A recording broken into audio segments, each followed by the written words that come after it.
beloved Boss Mike Cervera. Sara Duterte. Ha? Nako! O, sumaklolo na naman sa Korte Suprema. Takot ba? Uy, ganyan ba yung pinagmamalaki nyo? Takot? O, yan o. Grupo ng mga abogado sa Korte Suprema ang impeachment trial ni Vice President Sara Duterte. Alaka. Breaking! Impeachment trial ni BP Sara pinahihinto sa Korte Suprema. Alaka. Grabe no mga kababayan, ano? Ha? Eh bakit pinapahinto? Akala ko ba'y bloodbath? Oh, ayan ha, day 3 na ng paglilitis. Kung kailang nakakatatlo na, abay, eto naman, aligaga ang kampo ni Sara Duterte na humingi ng saklolo sa Korte Suprema para matigil na ho. Matigil itong impeachment na nangyayari. Lagaw! O ngayon, kayo, ano ang inyong iisipin ng ganyan? Samantalang nung isang araw, kahapon, nung isang araw, pumunta ng Korte ng Senado, Evangeline Camelosa, Beth De Jesus, Amy, Kruger. Nagyabang-yabang.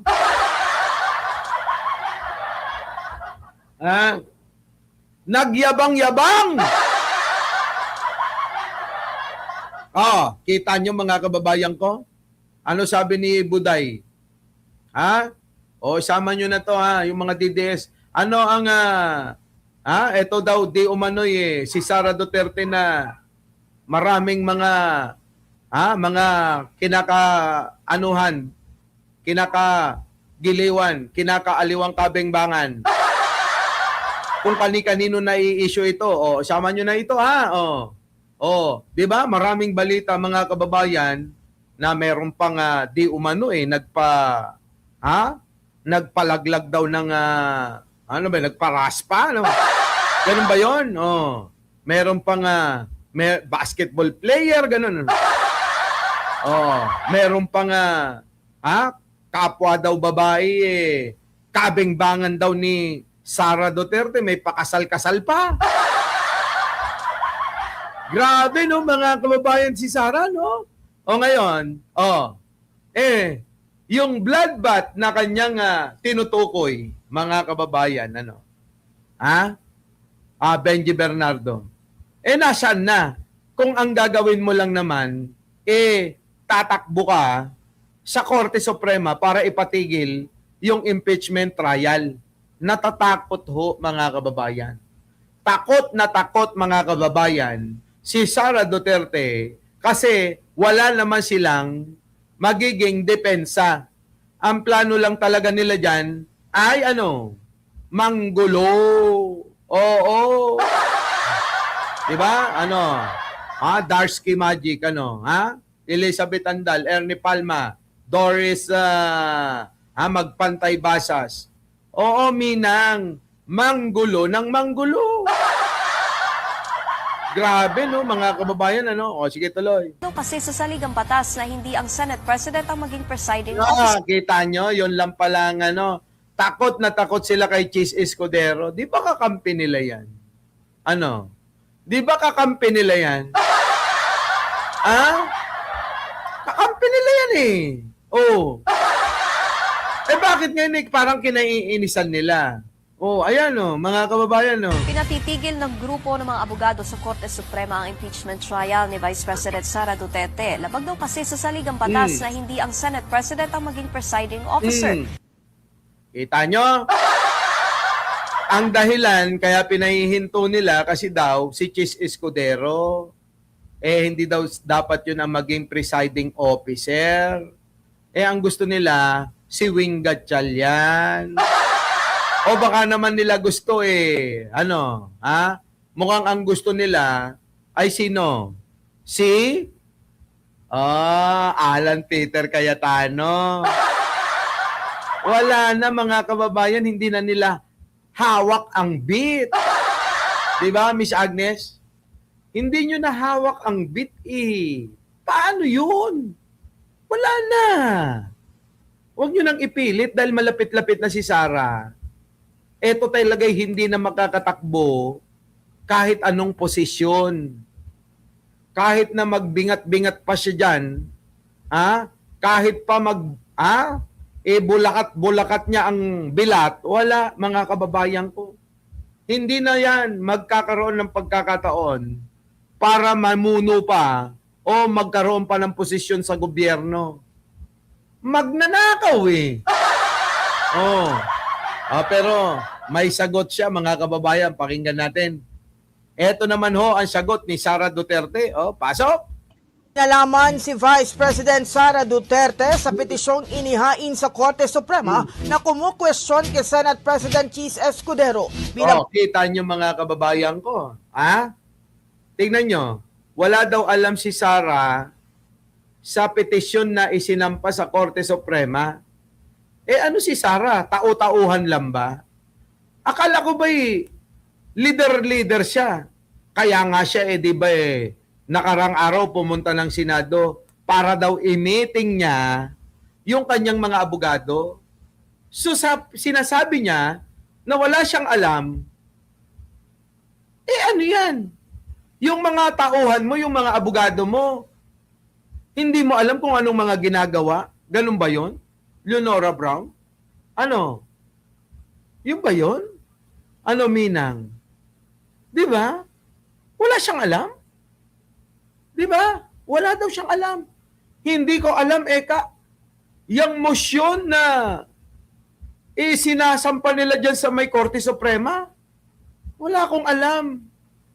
Pero, ang dahilan nung pagpunta niya sa Senado, para i-meeting niya yung kanyang mga abogado. I-meeting ko lang ang aking abogado So ano yun? Meeting ba talaga yun o kine-kineme nyo lang? Di ba no? Meeting nyo ba yun o kine-kime nyo lang? Di ba no? Oy, nako, Sara. Ngayon, sige, pagbigyan natin na walang alam. Bobo nga talaga, di ba? Napaka-bobo ni Sara dahil walang alam sa mga nangyayari. Di ba no, mga kababayan? Nagpapakita na kahit anong gawin ng kanyang tauhan sa kahit anong opisina niya na pinaglilingkuran, si Sara Duterte laging walang alam sa nangyayari. Ano tawag doon? Pabaya. Ano tawag doon? Tamad. Ano tawag doon? Bobo. Ano tawag doon? Tanga. Ako mga kababayan, kahit ako'y nandito na naka-live sa mga kumpanya namin, lahat yan alam ko. Alam ko yung nangyayari. Bakit? Hindi po pwede na magdesisyon sila ng kanila lang. Kailangan ikukonsulta muna kay Boss Mike. Diba? Bilang President, CEO ng mga kumpanya, ang final, diba? Final decision kay Boss Mike. Pero kay Sara, putang ina, Vice President kang hayop ka, hindi mo alam yung ginagawa ng mga tauhan mo? Putang ina, ako na lang maging Vice President. Diba? BNB admin Joby. Ako na lang Leonora Brown ng mag-Vice President. Hindi niya alam kung ano yung mga tuntunin ng pagiging leader di ba? Kakatwiran Hindi ko alam kung ano yung pinagsasampa nila. Anak ng pating naman. Saan ka naman nakakita ng ganyan? Di ba? Saan ka nakakita ng ganyang style? Di ba si Buday daw, ewan ko, kami-kani ko. Sipin nyo maigi. panahon lang na ito ako nakakita na isang leader sa isang institusyon o opisina abay hindi nalalaman ng pinakamataas yung mga nangyayaring mahahalaga na maaaring ikapahamak niya. Tama, mali? Mahalagang bagay yun eh. Maaaring mapahamak si Sara doon. Malay niya ba kung ano yung mga pinagsasamparo? Tulad niyan, magiging kontrapelo. Bakit? Ang pahayag ni Sara, handa sa bloodbath. Tapos yung mga abogado, kinakarate pala sa Korte Suprema na ipahinto ang impeachment trial. Di kontra na sila, di ba? Yung po yung sinasabi ko at ibig ko sabihin na mahirap na hindi mo alam yung mga ginagawa ng mga tauhan mo kasi ikaw may sarili kang desisyon na maaaring maging kontra sa hakbang nila na ikakasira mo. Masisira ka nga yung kay Mike Cervera. Sira ka sa akin. Ewan ko lang sa mga nanonood. Sabi mo bloodbath. Tapos eto ngayon, meron kayong apela dyan sa Korte Suprema. Kesyo may dahi-dahi lang kayo. Si Chis Escudero, si Chis Escudero. Tama, mali. Jason Permin. Arnold Gutierrez. Leonora Brown. Fernando Gomez, Miss Au. Diba?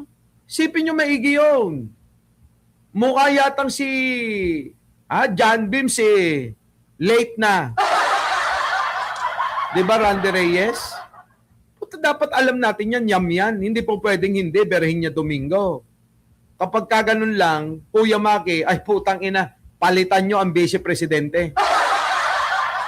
Iba yung kilo sa salita. Ibig sabihin ni Catherine Galpo, iba yung ginagawa sa sinasabi. Miss Agnes,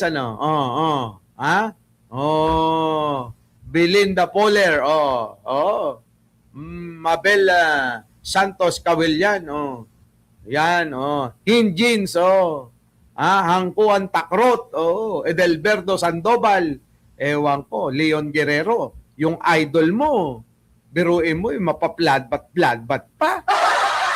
Tapos mag-aapila pala sa Korte Suprema, magsusumbong, lagi na lang Korte Suprema sumbungan. Parang batang hindi napagbigyan sa kagustuhan, sa kalaro niya, ayun, nagsusumbong. Kung kani-kanino, pati sa nanay mo. Diba no? Aling paling, aling buday. Yung anak nyo po, inaaway ako. Parang ganun yung ugali ni Sara, no? Hindi ka pa ba natatauhan, Leong Guerrero? Nakita? Ang hirap ipagtanggol nung pa-presko ni Sara. Biruin mo isang oras mahigit naghintay yung mga reporter. Tapos yun lang ang sasabihin. Tapos kinopya lang. Ang bobo talaga ng idol mo, no, Leon Guerrero, no? Biruin mo magsasalita lang, maiksi na lang, kinopya pa kay Invictus. Walang yun, nakakahiya talaga. Nakakahiya. Parang, Leon Guerrero, yung idol mo rin na si Norman Mangusin, si FLM. Mahilig manggaya ng mga kataga, para magmukha siyang matalino. Gagayahin niya.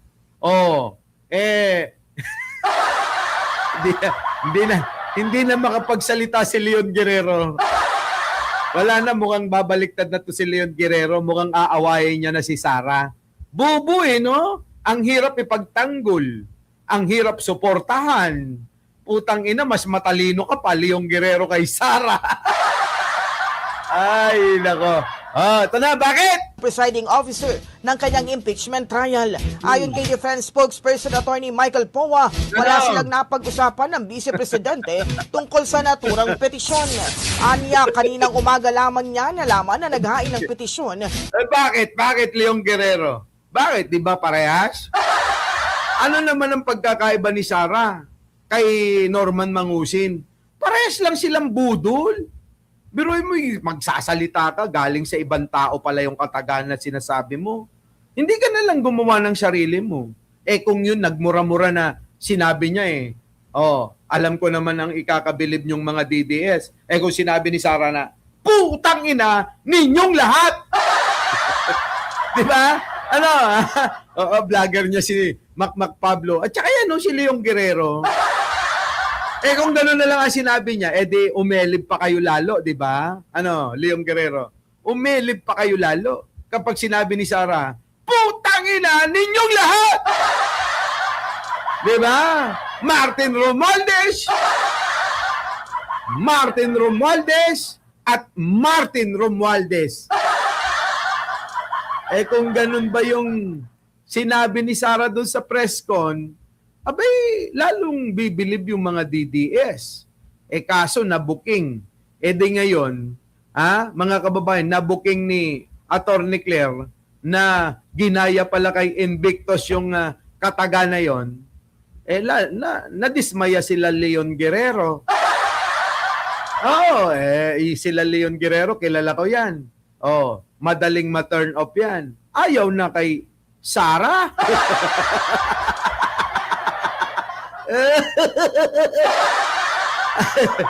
Ayaw na, mga kababayan. Di ba? Wala na si Sara Duterte. Puta na, baliw-baliw na. Sa Atty. Israelito Torion at wala rin silang naging usapan ukol dito. Matatanda ang hinilig ni Torion at 8 iba pang abogado sa SC na magpalabas ng temporary restraining order upang ipatigil ang impeachment trial. Kita nyo? Marnie B. Nasan na yung tanungan natin, Marnie B, yung bloodbath. Sabi niya, bloodbath. Wala na. Eto na ho Pinapahinto na nila. Ayaw na nilang ituloy. Mukhang kakaumpisa pa lang ng laban, surrender na ho ang kampo ni Sara Duterte. Sumusuko na ho sila. Mga kababayan, sumusuko na! Suko na, mga kababayan ko. Eto na nga. Nag-text na nga sa akin yung aking kaibigan. Nako, eto na. 'Di ba? Nako! Sabi ng kaibigan ko, eto pakinggan ninyo. Pakinggan ninyo Hindi nagde-depend ang team ni Sara Duterte. Puro pagtatakip lang ng katotohanan at pagbusal sa mga witness ang ginagawa nila. May punto. Totoo nga naman, Hindi nagde-depend ang team ni Sara Duterte. Puro pagtatakip lang ng katotohanan at pagbusal sa mga witness ang ginagawa nila. Laka, mga kababayan. Totoo. 2 taon itong hinintay. Kita nyo? 2 taon nating hinintay ito ng mga tao din. Tayo, lahat. Nasagutin ni Sara Duterte ang paratang sa kanya. Tapos, puro objection lang ang gagawin ng kampo niya. True, mga kababayan. Puro objection, Your Honor. Objection, Your Honor. Bloodbath daw, sabi ng bise. Pero, bulag-bulagan. Kahit DDS-aligned senator, judge, delaying tactics. Totoo naman Delaying tactics talaga ang ginagawa nila Di ba? Binablock nila. Di ba? Yung si Chis Escudero, blocking the election of Chis as presiding officer instead of starting the trial right away. Totoo naman. Ay tignan nyo ngayon ang ginagawa. Sumaklolo pa saan? Sa Korte Suprema! Kung di ba naman mga ulagang unggoy. sa halip na sagutin pakinggan nyo to sa halip na sagutin ng diretso yung ebidensya, nagbubulag-bulagan at nagbibingi-bingihan na lang sila. Puro technicalities at objection yung kanilang mga ginagawa. Walang maayos na sagot. Sa totoong issue, wala. Walang maayos na sagot sa totoong issue, mga kababayan. Di ba? Bawat motion, bawat walkout, bawat gulo sa loob, delaying tactic. Ang lahat yan, ang lahat ng yan. They are trying to drag out the trial para maubos ang oras at atensyon ng tao. Estilo yun. Kaya ho kasama dyan, yung mga pagpunta-punta ni Buday dyan na kunyari bait-baita ng putang ina. Diba? Totoo naman Inamin mismo ng defense team. Diba? Inamin mismo na natural lang yung mag-object ng mag-object. Diba? Yung paulit-ulit, objection, Your Honor, objection, Your Honor. I withdraw, Your Honor. I withdraw, Your Honor. Kita nyo? Panggugulo yun. Diba? Panggugulo, mga kababayan. Inamin mismo ng defense na natural lang daw yung paulit-ulit nilang objection. In short, inamin na nila na wala na silang ibang laban, kundi guluhin ang trial, ang impeachment trial ni Buday. Grabe mga kababayan, di ba? Totoo naman Simple lang, ito mga kababayan, simple lang ang gusto ng karamihan. May hard evidence ang prosecution na video, financial records, mga witness na may pangalan, habang puro procedure, objection at walkout naman ang laban ng depensa. Tama di ba mga kababayan? Kompletos recados ang prosecution. Pero etong mga putang ina na mga bata ni Sara Duterte, na mga abogado nila, tangina mga kababayan, puro objection, walkout, puro panggugulo lang ang ginagawa. Di ba?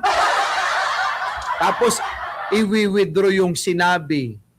Sasabihin ganyan. Tapos, I withdraw, Your Honor. Pagka nagkakaroon ng tulad niyan, yung si Kalilong, ang galing-galing sumagot. Talaga naman kudos, shout out. Saludo kami dyan kay Kalilong. Hindi nila napaikot-ikot si Kalilong, yung taga-NBI na witness, magaling mga kababayan. Hindi napaikot-ikot ng mga kampo ni Sara Duterte, lalong-lalo na si Alan Petra Cayetano. Diba? Hayaan mo na yun. Sabi, Mike, paano nang yung laway queen? Mahalaga pa ba yung laway sa'yo kaysa sa totoo na pangyayari? Ano ka ba naman, Leong Guerrero? Laway lang mahalaga, sipon mahalaga. Yung katotohanan na pakikinabangan nating mga Pilipino hindi mahalaga sa inyo? Putang ina, kung mahalaga sa inyo yung laway at sipon, sipsipin nyo! Tama. Tama ba? Tanginang katwiran yan. Talagang typical kang DDS. Biruin nyo, laway, mapapansin. Sipon, mapapansin. Yun ba ang mahalaga? Hindi ho yung salita na mga naririnig natin? Diba? Kung yun lang, laway ang mahalaga sa inyo, sipsipin nyo. Dila-dilaan nyo. Nakakadiri kayo. Oo! Talagang nakakadiri kayo. Yun ang mahalaga sa inyo. Talay. Nawala. Ito na. Si Spade, si Spade, tignan nyo itsura. Nagkanda paling-paling na yung mukha niya kakahampas ng laptop daw. Nagkanda paling-paling na ho yung mukha niya kakahampas ng laptop. Oh. Naman niya nalaman na naghain ng petisyon si Attorney Israelito Torion at wala rin silang naging usapan ukol dito. Matatanda ang hinilig ni Torion at 8 iba pang abogado sa SC na magpalabas ng temporary restraining order upang ipatigil ang impeachment trial. Kita niyo mga kababayan ko, si Sara, bobo talaga. Kumikilos yung mga tao niya nang wala siyang alam. Sa madaling salita, wala talagang alam, bobo talaga si Sara. Kasi yung mga tao niya, kahit anong gawin, bahala na. Tapos siya, magsalita, bahala na rin. Kahit magkasalo-salungat na sila. Ayan, mga kababayan, maliwanag yan. Nako. Our beloved Boss Mike Cervera.